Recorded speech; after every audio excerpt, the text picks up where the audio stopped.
नमस्कार, मीतू ठाकुर YouTube channel के अपने सब सब्सक्राइब करी और बेल आइकन के जरूर दबाबी। जय मिथिला, जय मैथिली।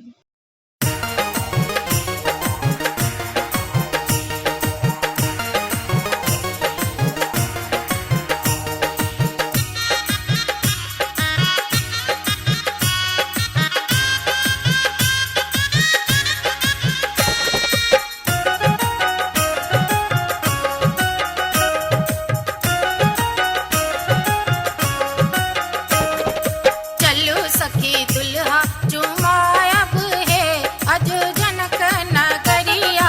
चलू सखी दुल्हा चुमायब है अज जनक नगरिया।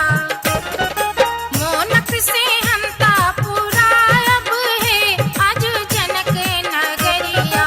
मोनक से हंता पुरायब है अज जनक नगरिया। चलू सखी दुल्हा चुमायब अज जनक नगरिया। चलू सखी दुल्हा चुमायब है अज जनक नगरिया।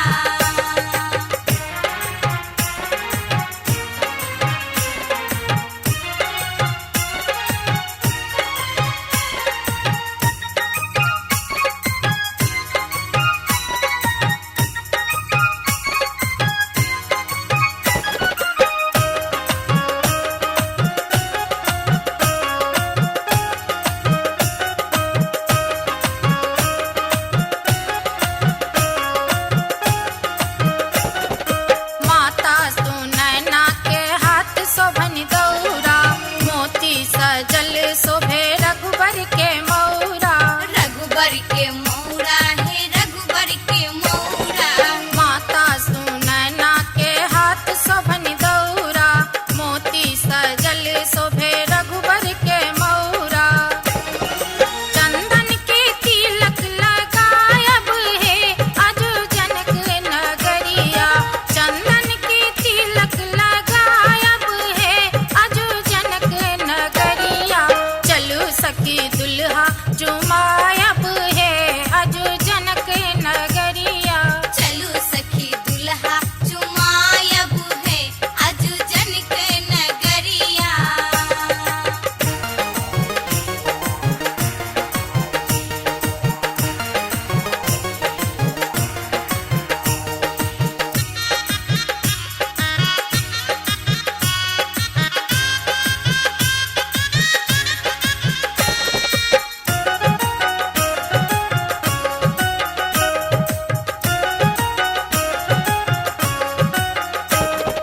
सब सखी